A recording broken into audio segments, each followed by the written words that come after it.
안녕하세요. 고미소치과 분당점 김철수 원장입니다. 오늘은 교정 발치 후의 주의사항에 대해 설명드리겠습니다.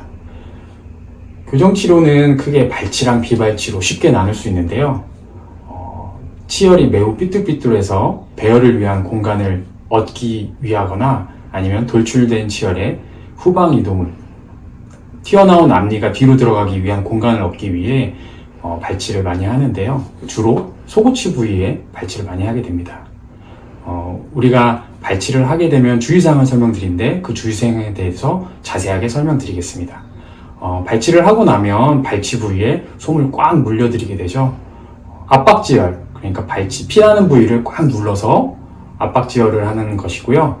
물려드린 솜은 30분에서 1시간 정도 물고 있으면 지열이 되는데 안전을 위해서 2시간 정도 물고 계세요 하고 말씀드립니다. 그런데 2시간 후에 솜을 뱉은 후에도 조금씩 스며 나오는 경우가 있을 수 있어요. 침이랑 섞여서 양이 많아 보이긴 하지만 대부분은 괜찮습니다.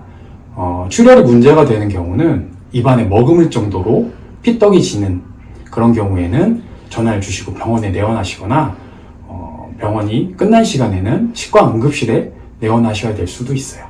대부분은 출혈 문제는 많지는 않습니다. 그리고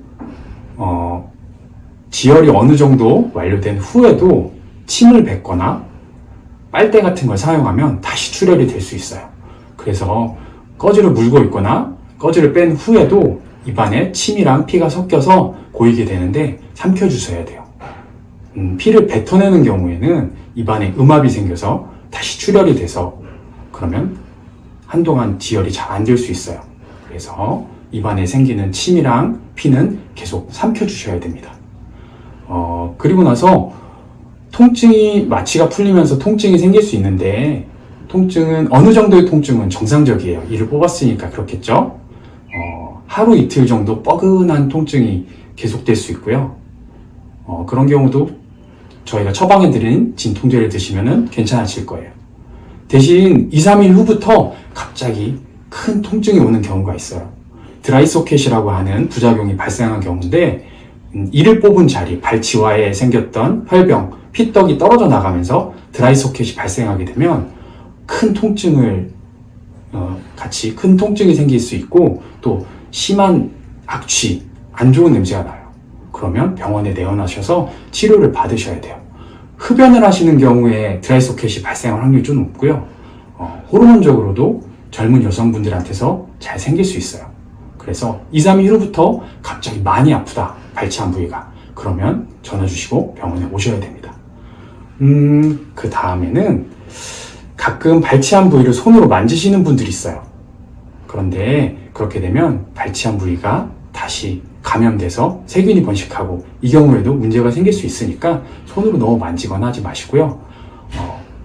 양치질, 발치한 부위의 양치질은 가능합니다. 대신 그 주위가 많이 아플 테니까 살살살 닦아낸다는 느낌 정도 하시고 음식물이 꼈을 때 후벼 파거나 그러시면 안 되고요. 물량치로 오물오물해서 뱉어나시면 좋을 것 같아요. 저희가 발치를 하면 솜을 이렇게 물려드리는데요. 이 솜이 발치한 부위를 꽉 누를 수 있게 꼭 물고 계셔야 되고요. 질겅질겅 씹다 보면 꺼즈가 다른 부위로 가면서 압박지혈이 잘 안 될 수 있어요.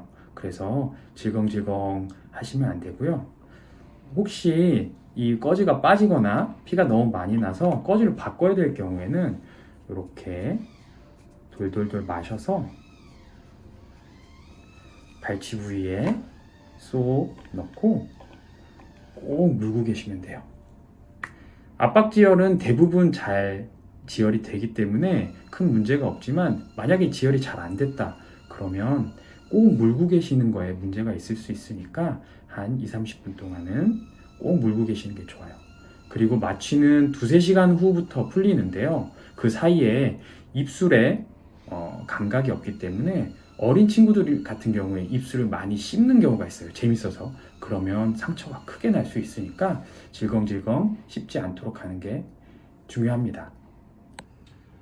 오늘은 교정 발치 후 주의사항에 대해서 설명드렸습니다.